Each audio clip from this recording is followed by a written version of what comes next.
All right, Jessica, thank you so much for joining me today. Jessica, go ahead and introduce yourself to everyone and what you do, and we will get into the interview. Great. So thanks so much. I'm Jessica Hickman. I'm the founder of Bullyology and what I call driver of the Upstander movement. Nice. And so, Jessica, how did you get started with Bullyology? What was kind of I don't know, the straw on the camel's back? Yeah. So Bullyology, my business, was launched in 2017, and it was really as a result of suffering extensive bullying and harassment in the workplace. So for a 3.5 year period, I suffered extensively in the corporate construction world that I was working in at the hands of my boss, who was a serial bully and harassed me for 3.5 years. So, a little bit about my background. I'm actually from the UK, but I live in Australia. So, I came over as a young female in my early 20s, backpacking, and was very fortunate to be offered this role, which was working in the human resource department on a large oil and gas project, which is very exciting because it offered me a visa and opportunity to stay in the beautiful Australia. So things were looking great on paper. And I started rolling out some mental health and culture based work on this large oil and gas project. So, just for the people listening or watching, it was a large oil and gas project with 7 to 10,000 workers in the top end of Australia. So, think crocodile country, hot or hot, very humid. So, it came with a lot of complexities around mental health and well-being. A lot of our workforce were living on camps, away from family and friends. So, we're experiencing isolation, loneliness, sometimes depression, anxiety, drink and drug addiction. So through my work, I realized that we needed to build a nurturing, kind environment where people felt, seen, heard, and valued. So I was lucky enough to become quite successful in that role, winning awards for my work and my culture work, nominated as Northern Territory Young Achiever of the Year, Exceptional Women in Resources.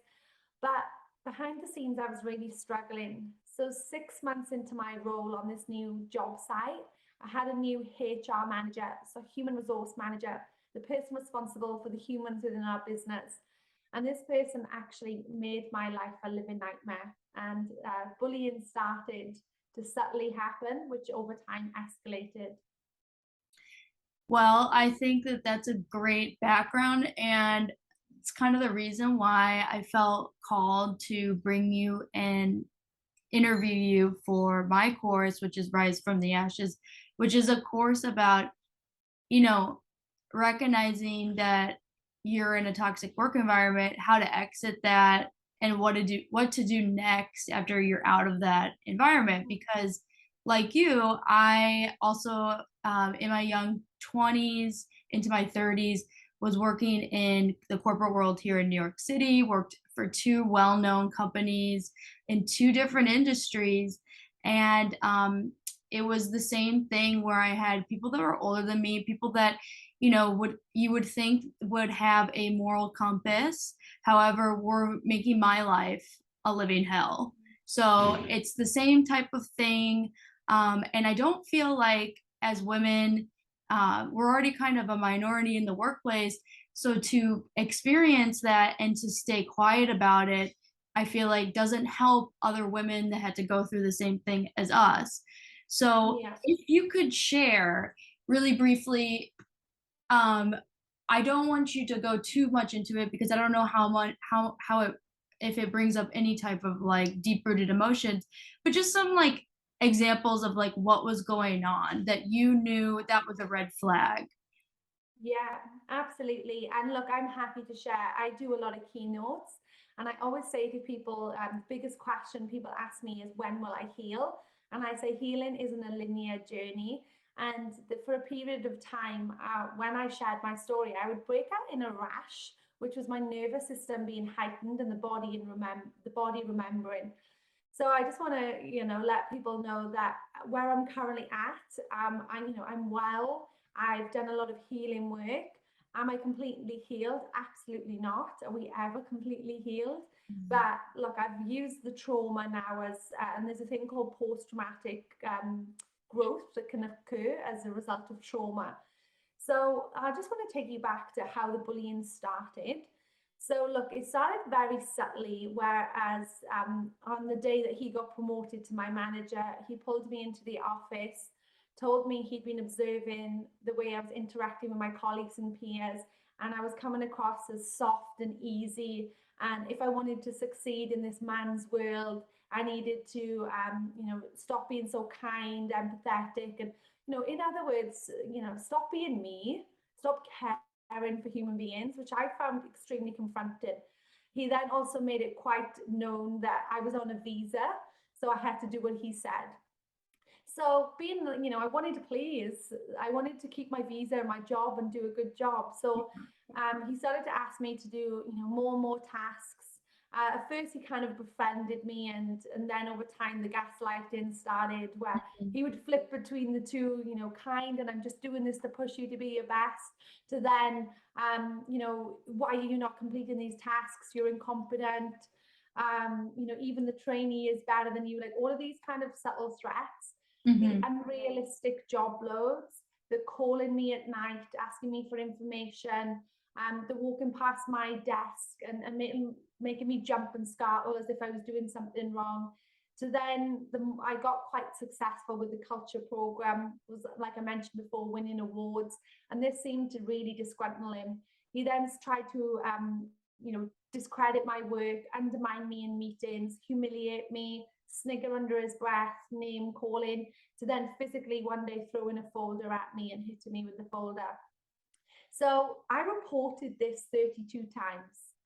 I documented it for 3.5 years. And anyone listening, I encourage you to document the experience that you're feeling and seeing and observing, even if it feels minor, because over time it compounds and escalates.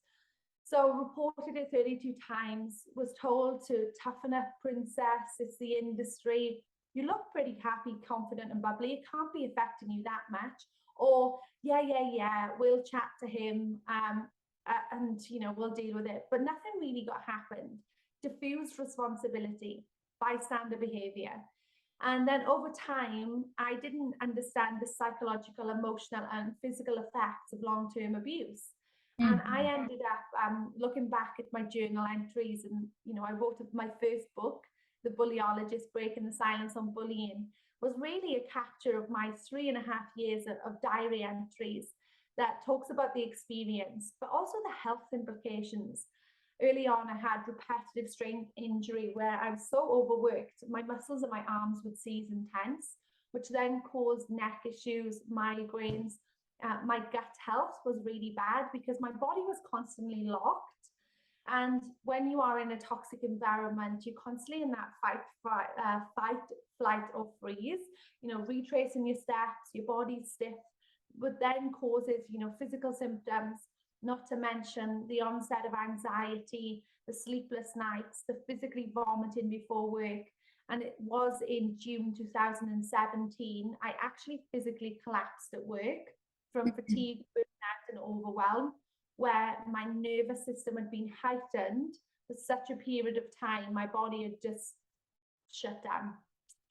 So it was that moment of laying in a hospital bed on the other side of the world from friends and family with all these awards and all of these great things written about me, but really suffering.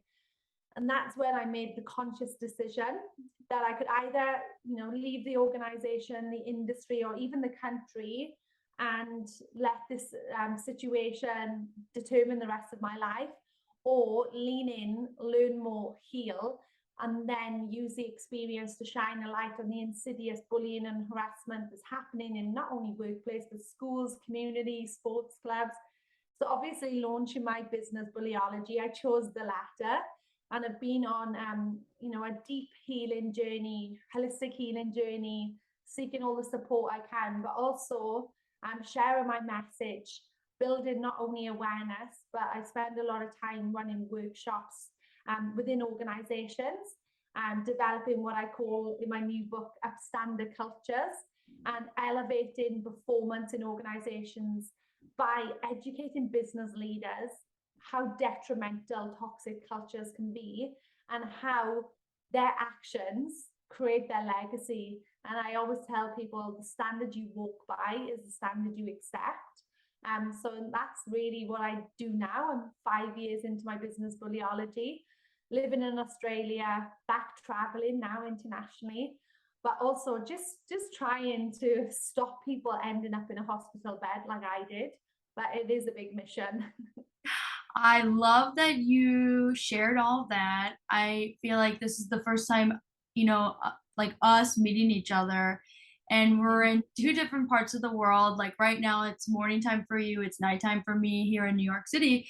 But to hear your story, it makes me feel like I wasn't alone.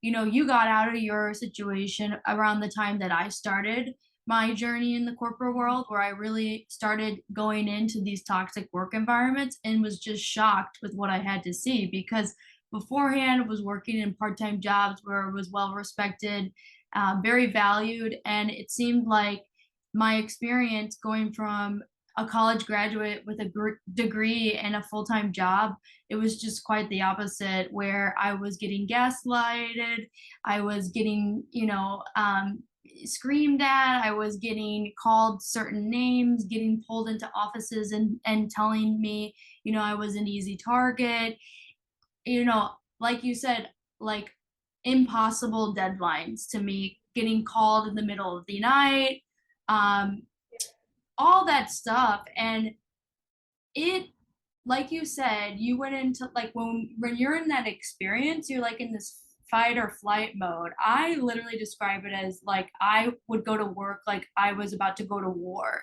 every single day with these people, because I could not only, I wasn't only like I was trying to do my work, I was trying to, like you said, create an audit trail, because these people wouldn't let up and it was constant. And the more times that I went in, actually reported it to HR, it was the same thing where it was like, oh, I see you like sometimes laughing with this person, so it really shouldn't be a big deal. And Yeah. I believe that my idea for this course, this Rise from the Ashes, really actually happened when I was at the very tail end of the corporate world. And I had actually had a terrible loss in my family. I lost my nephew.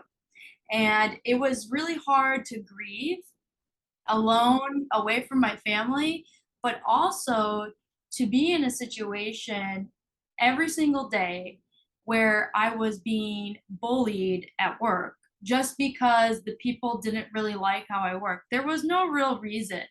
And so when I was battling the grieving process and then also getting like lists written about me and people trying to make a case that I need to be fired over these little silly things, it really sparked something inside me to be like, I want to be there for people that have to go through this. Like, I don't want to be not doing anything, because I feel like in that moment, it was just so much coming at me at one point, like what happened to you, where you ended up in the hospital. I ended up getting shingles, and I had shingles for about 2 months, and it was undiagnosed. And it was, I was always tired, I was very sick. And it was just an example of like these people are creating so much stress that it's physically being able to be seen on my body. That's when I was just like, I think, to share my background, that was when it was my breaking point too. Mm. But I, continued to stay in it, and it wasn't until the pandemic hit and the massive layoffs started to occur, that I left. So it sounded like you were able to pull away on your own, which is fantastic. And I guess what I'm wondering is, after you did kind of make the turn and you decided to leave, how was it for you? Was it scary? Did you feel like you couldn't do it? Yeah, absolutely. Look, I was earning good money, doing a job I loved aside from the bullying, helping people, winning awards, was on a career high, living in this country. with my own apartment, just got into a new relationship, and I had to literally pack all of that up and just leave where I was living, leave the state I was living. And I was so traumatized from my experience. I actually went back to the UK for 2 weeks, spent time with my family. I went to a healing retreat in Bali, see my Reiki healer, got lots of healing, did all of the things, and then moved to Sydney in secret back to Australia, and had to move into a shared house with nothing, with no job, and had to rebuild my life from the ashes, as you would say. Yeah. And luckily, fortunately for me, the guy that I met just got into this beautiful relationship. He's now my husband, Oh, but I moved 5 hours, by plane away to escape the bullying. So I'm very fortunate. He flew down to Sydney from Darwin, came to visit me whenever he could, and we were able to continue the relationship till eventually he moved down. But I felt like my whole world had been snatched away from me for being a good human and doing a good job. yeah. So it was really hard to deal with. But I got a new consultancy, opportunity. I was working to roll out workshops for a company, and I kind of went in, and I remember my first day. I was sitting in the boardroom, and the CEO wanted to meet everyone when they arrived, and I was like, remember like sweating, shaking, like felt sick. I think I probably vomited. I was like the morning of. And she came in and said, "Welcome, darling. What we want everyone to bring their whole authentic self to the workplace. Can't wait to learn more about you." And I remember thinking, she doesn't like me. She's got an agenda. What's her play? And look, and that organization was really healing for me, because for the first time, I actually shared one day what I'd gone through with my colleagues. And they said, "This is like not amazing, but like this is a powerful story. You should share this." So they encouraged me to share it with my other colleagues and do a little talk. I remember just crying, and they were like, "Oh my gosh." But what that did was say, I am not alone. And then people started to say, like, "This happened to me too," and then me too, me too, me too. And then Yeah. when I was doing out workshops, we were building resume and confidence skills for interviews. So completely different. But when I started to talk to people, I started to hear that they needed to get a new job because they were experiencing bullying or suffering at work, or they were being harassed. And I was like, oh my gosh, people are struggling. And at the time, I felt like you mentioned, so alone, did not know where to get help. So then I came up with the idea of Bullyology and building a website and a resource center, so people can go, okay, I need to find out how to get help, not just for myself, but for my kids, for my brother, Yeah. sister. And I realized that we only talk about bullying and harassment when it's reactive. So we've experienced it personally, we're struggling, we need help, or Yeah. someone we care about, or a colleague comes to us and goes, "I'm experiencing bullying." And often we just don't know what to do. So through my work with the Upstander movement, it's being proactive and saying, right, rather than making this a reactive conversation, why not build capability and awareness now? So if someone comes to us or we witness bullying or see it, we can actually know what to recognize and how to call that out.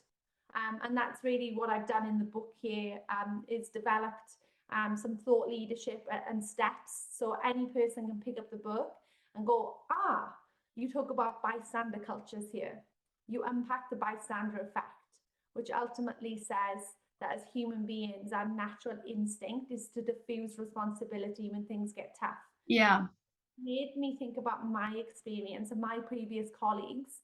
And at the time, I couldn't understand how people could just stand by, turn a blind eye, or pretend they didn't hear these comments. What I realized was they were helpless bystanders. They didn't know what to do or where to get help. So I realized that to shift, the generation of cultural change, which is not going to happen overnight, but Yeah. it's to build that capability within organizations and human beings, so they can actually call out behavior, assess whether they're a bystander, or ultimately work towards being what I call, an upstander leader. Yeah. So they can ultimately create change and shine the light on the darkness that is bullying, harassment, discrimination, and all of the things that cause human suffering. Yeah, I'm preparing for this course, Rise from the Ashes, and just some of the terms that are associated where I'm really focusing on the word toxicity and the things that come up when you just Google that or just look it up in the dictionary. You have anger, like inappropriateness, humiliation, like condescending, threat, all that stuff, and like thinking about just how toxicity or bullying in the workplace can look so different, and Yeah. it just is kind of like hard to kind of at first really understand what is going on because in my course I'm not totally downplaying the importance of constructive criticism. I think that that's so important, especially I think so there's some bosses out there that do a great job of doing that to kind of help push you and to get you better through constructive criticism. What I'm pointing out in my course is really how the behavior can go below the belt, and where that is totally unacceptable. um why do you think that bullying or like toxicity happens in the workplace? Why do you feel like me and you, for instance, people that want to do good, I agree with you being a good person, why do you think we were targeted? Oh, look, there's so many reasons why bullying and harassment happens, not just in the workplace, but like schools and community. And the reason people bully is simply power and control. Power and control. So when they feel that they're losing control or power, or they feel there's an imbalance, or they feel inferior of another person's success, they Yeah. then, whether it's subconsciously or consciously, panic and become bullies. So look, if I reflect on my experience, I couldn't understand at the time when I was being bullied. And then I started to understand the term tall poppy syndrome. So, have you heard of the term tall poppy syndrome? No, I No? haven't. Okay, cool. So, tall poppy syndrome is really popular, and it's simply, if you can imagine a field of poppies, Uh-huh. there seems to be a culture when someone rises above the other, they want to chop it down. So, of course, I'm not talking about the flower poppies, but I'm talking about human beings. It's widely researched and is really prevalent in Australia, the UK. Look, I haven't done much research on the US, but there seems to be this culture when people celebrate their own success or become successful, there seems to be this culture of how dare you get back in your box, Yeah. and up and down. I have done a bit of work with companies in the US, and I will say in the US, people are more open to celebrate their success verbally. I am the best. I went to this school. I've got all these degrees. Whereas in Australia, in particular, people don't really share that publicly. They're like, oh, I just wanna hide because I don't want to be bullied for my success. And Yeah. that's not to say it doesn't happen in the US at all. But I have noticed that people are more open to celebrate their wins. Whereas there seems to be this culture in Australia, and particularly the UK, that we just, how dare you get back in your box. So me becoming successful, being celebrated by my colleagues, winning awards, disgruntled my bully because maybe he felt like he was losing the power and control over me. And that's why he threatened me with my visa. That's why he threatened me with my job. That's why he made me feel incompetent. So if we look at the definition of bullying, it is, bullying is intentional and repeated. So Hmm. intentional and repeated health harming behavior, and the perpetrator or the bully has intent to damage the person's psychological, emotional, physical, or even spiritual health. So if I look at my bully, he was repeated in his words and actions, and he had intent to damage my self-esteem, my confidence, my feelings of success or capability. And he really went on a campaign of belittlement to diminish my emotional well-being. Well, I definitely was a victim of that as well. And I think that being in the US, working in the US, and only working in the US, I even think that what you're saying is true. There is this like this this trend of people being like, I went to this school, I've worked here, I have this experience under my belt. That is a big thing in the corporate world here. I experienced it firsthand. And I think that it's still, even though like maybe it's not happening in UK or Australia, and people are more shy about it, or not really shy, or they just don't want to share. They want to be private about it. I do believe that even like what you're saying, it's funny because I think that people even use that as a way to kind of have power and control over people, like you were talking about. And Absolutely. so for instance, I'm actually from Missouri, and to move up to New York, there was constantly an uphill battle I had to kind of climb, and it was to kind of prove myself that I could work on the East Coast. And that was like the first experience that I had, um, just working with people in the East Coast, and even like just interviewing with some companies, and then kind of making fun of where I've come from and things of that nature. And so it really Mhm. started small for me, but it started to get more and more and more. But I just find that interesting how you point Yeah. that, because I almost feel like that's kind of an avenue as into how the bullying can even begin in America, because people are so forthright in sharing, oh, I've accomplished this, that, and that type of thing. So I wanted to point that out, but also I kind of just want to keep going on the sentiment of, why do you think we were victims of that nature? Um, I'm curious. I know that you probably have done a lot of research, but when a person is bullied, for instance, and they're beginning to like, their self-esteem is beginning to plummet, how does that affect the company, like for instance, like financially? Because I saw that on your website, how that's a bullet point that you talk about in some of the workshops you do. And I think that there was always in the back of my head being like, why are my superiors treating me like this? Like, isn't it more productive to work together as a team versus being counterproductive and making lists and trying to create drama when we have deadlines to make? Oh, absolutely. And look, research time and time again says that when employees are happy, engaged, feel valued, seen, heard, that they achieve more. They are proud to work for the company. They go the extra mile. They put the extra, not just hours, but passion into it.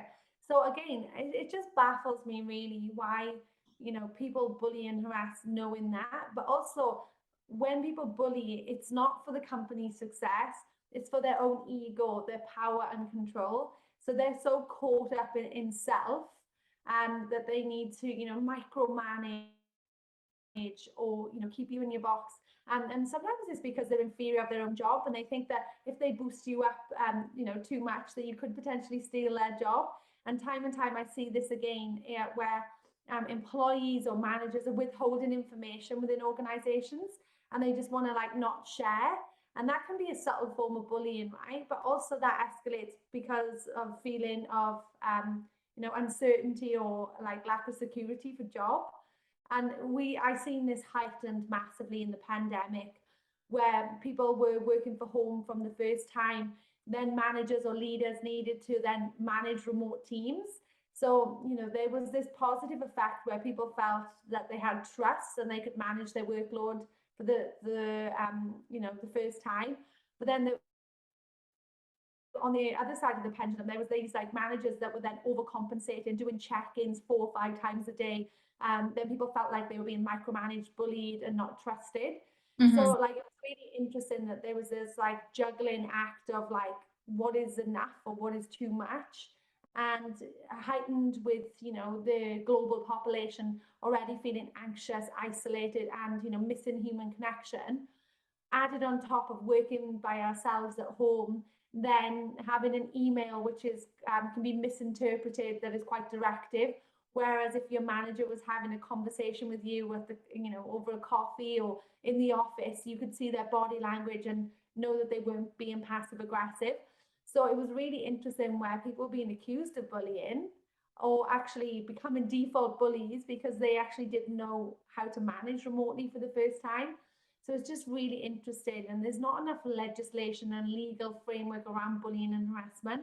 And often the perpetrators are really adept at being the nice guy or woman, or hiding behind this ego or exterior of everyone likes me, and then cracking jokes in the office so people are like, Yeah. oh really, oh, I don't see that. Exactly.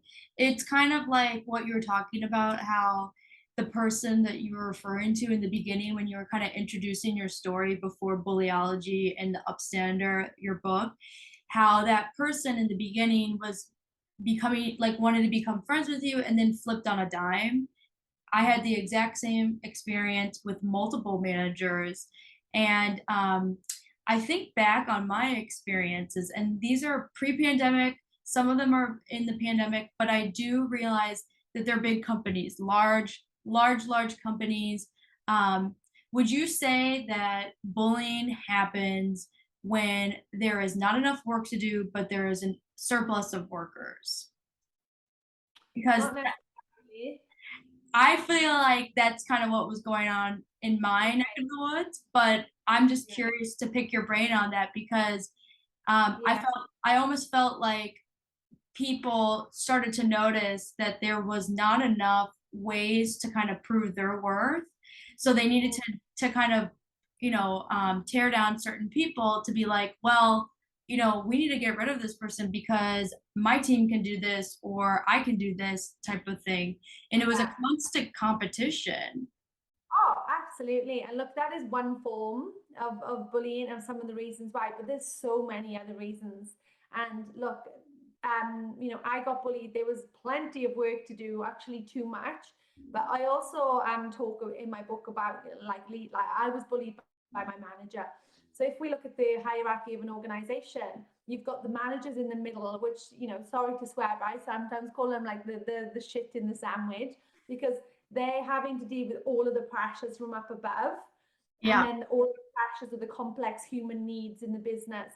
And then sometimes these middle managers are being promoted because, well, most of the time, because they're good at their job, they're good at their trade, they're highly skilled, or they're knowledgeable. So let's look at an IT technician, really good at IT stuff, and then gets promoted to being a manager and leader, not given any training, but expected how to manage and lead and have difficult conversations, and like lead people. Yeah, there's competing deadlines. Deadlines are not being met. The middle manager is then getting all the the downward. Your team need to do better, and then this manager then becomes a bully by default because they're saying you're not good enough, you're useless, you're Yeah. incompetent, and become sometimes bullies by default when there's like a surplus or more than necessary work. So bullying is just so complex. um Agreed. yeah.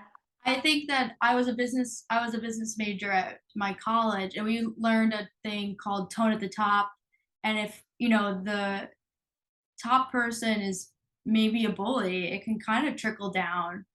Absolutely. You know, Push it, to the top. yeah, exactly. And it's kind of like the person that is below them really has no choice.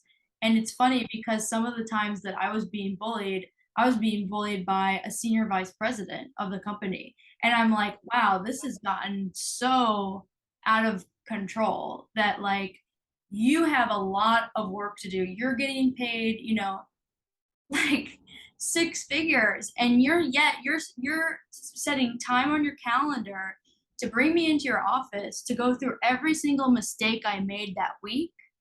I mean it was mind blowing to me at times because that went on for months. But like that is just like an example of where I felt like there was just too many people in the department. And then it was funny because COVID happened. The line of work I was in, there was no entertainment, so there was no Mm. shows to work, so it immediately it did get balanced out.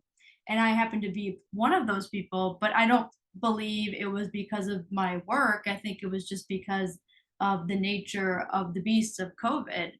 But I want to kind of shift gears, and I know we're going to be wrapping up soon because you have other things to do and it's kind of getting late for me.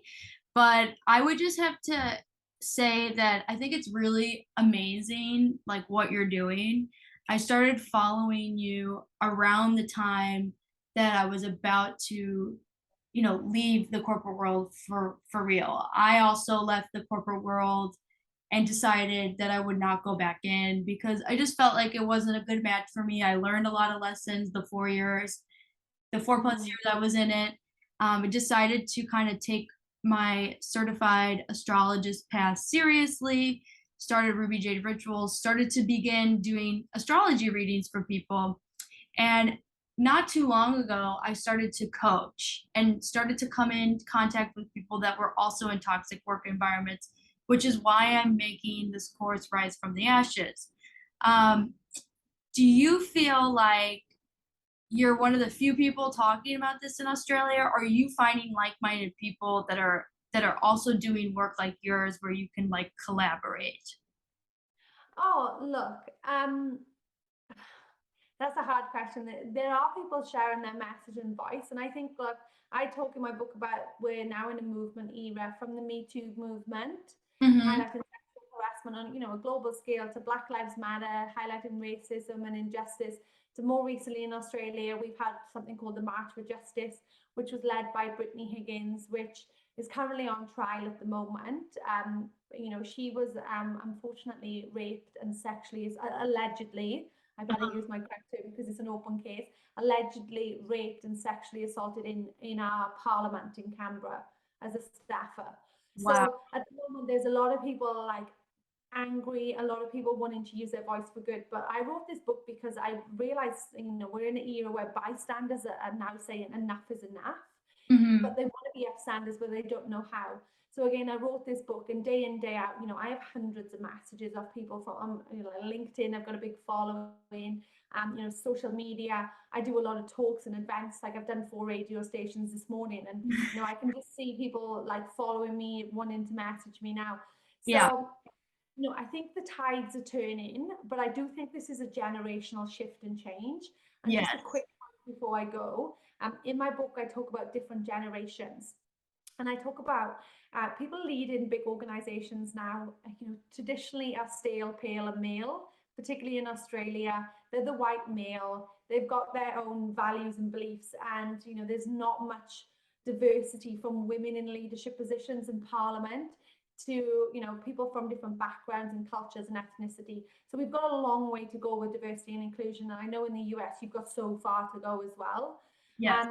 But what I touch on is the fact that now we've got 5 generations in the workplace because people are living longer, becoming healthier, staying in the workplace longer. Great. Look at Joe Biden. I think he got elected at, was it 78? Yeah. So you've got people from different demographics now leading organizations and countries. And there's this stigma at the moment with millennials and Gen Zs, and it's all in the media here going, they're overprivileged, they speak up, they want all of these things. But what I'm noticing through my research, working in schools, universities, and workplace, is the fact that they've grown up in what I call the movement era. They've seen social media movements. They have access to articles on diversity, inclusion, belonging, sexual harassment, bullying, and they're saying, I actually am not going to stay in an organization that this is a value or a cultural subset. Whereas, when I talk to my grandparents' generation, they're like, job for life, suck it up, we just got our head down, we did the same job all of our life, and you just didn't ask questions. Mhm. So there is a swell happening. And by 2030, research is saying that 75% of the workforce will be millennials. So these people that have grown up in the movement era know right and wrong. There's still toxic people in that, but I'm Right. hoping influencing that generational change and building leaders in different generations that ultimately, hopefully in my lifetime, we can start to actually stamp out some of these behaviors. But it isn't going to happen overnight. And that's why I share in my book that, I can't do this alone. And I need people to join the movement, the Upstander movement, and be a beacon of light and challenge these behaviors. Because as a collective global community, ultimately we can shift consciousness and build more hope, more purpose, and like more love and light. Yeah, definitely. Um, is the great resignation like happening in Australia too? Yeah, and there's this term called quiet quitting that everyone is talking about at the moment. We are, across industries having a real job shortage at the moment. So Mm-hmm. if you're in Australia. Australia is quite unique. It's, only 200 years odd old. And a lot of our labor and a lot of our workforce comes from overseas. So when they close the borders a hard shut, there's massive skill shortage and labor gaps. So, I'm working with organizations now to say it's not only about staff attraction, bringing people into your business, it's staff retention. Because people are not going to want to stay working for a toxic organization and company when there's all of these jobs out there on the global market that they can just say, I can pick up a job and I can actually work from Australia in the US on a different time zone, because globalization and modernization has like been skyrocketed, 15, 20 years due to the pandemic and the work from home culture. So yeah, so we're seeing all of these trends, which are, both exciting and confronting, but are also making business leaders and owners have to look in the mirror and say, how can I be better as a leader? Okay, last question for you, because I know you need to jump off, but since you did work in HR, or some companies call it people practices, human resources, do you feel like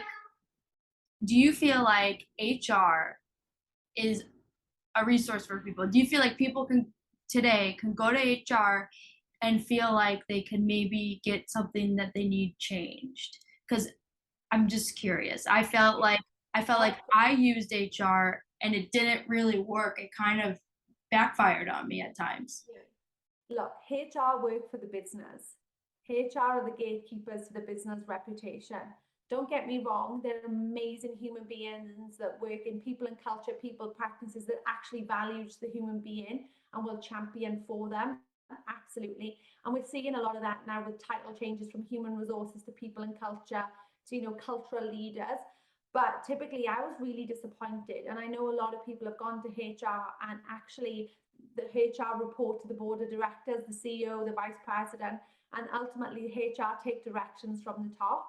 So if they're saying they're a risk to the business, get rid of them. Unfortunately, that's what the HR do. That's why it's important that we know and access outside resources. Like here in Australia, there's the Fair Work Commission, the Ombudsman.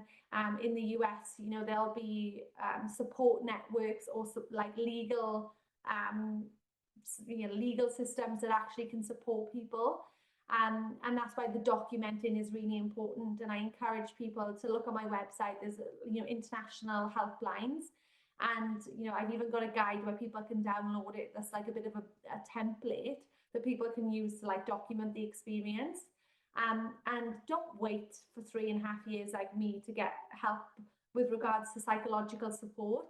A conversation saves a life, and if you are struggling and feeling you are being bullied and harassed or going through a rough time, it's never too soon to seek psychological help and support, and really lean on your peer network as well, your friends, your family. Don't feel ashamed that you are experiencing bullying. High competent achievers experience bullying, and it isn't a reflection of you. Bullying is always about a reflection of them, their incompetency, their power, their control, and they're like inferior to the you. So once I learned that was really healing for me, and it set me free. There was nothing more I could have personally done to be liked by this person. And I'm not going to change who I am, being empathetic, kind, and courageous, because I'm born to be an upstander and create change. And Well, so are you. Well, thank you so much, Jessica. We didn't really introduce ourselves in the beginning because we just wanted to get started. So I'm going to really quickly introduce myself, and then I want you to leave and introduce yourself. Before you leave, introduce yourself and just one piece of advice that you can say that maybe you haven't touched on that you feel like is at top of mind. So my name is Kenzie Dolan. I am the owner of Ruby Jade Rituals, and I'm coming out with a course, Rise from the Ashes, which is all about exiting toxic work environments and rebuilding yourself. Jessica, I really would love for you to introduce yourself and tell us a little bit how we can get our hands on your book. Okay, yeah. So again, I'm Jessica Hickman, the founder of Bullyology and driver of the Upstander movement. I'm on a mission to educate people on bullying, harassment, discrimination, but ultimately build upstanders, one person, one voice, and one action at a time. My new book is called The Upstander Leader: How to Develop a Speak Up Culture. In the US, you can find it on Amazon. Just search the Upstander leader and you'll be able to find it and get it delivered to wherever you are across the US or the world. One piece of advice that I would like to leave you with is one conversation and one human being, you can change the world. Be kind, be courageous, and be a change maker. Be an upstander. All right. Well, thank you so much for joining, and good luck with everything. And it sounds like you are making a lot of waves in Australia. And for me, as a American, to find your stuff, obviously, it's like a ripple effect. I was able to find you, and like I was like, wow, like this is amazing that there's someone out there that has created a company all around this. This is like fantastic. And thank you for allowing me to share my message with your audience. Good luck with the course. Thank And you. yes, stay in touch. Thank Okay, you. bye. Thank you so much.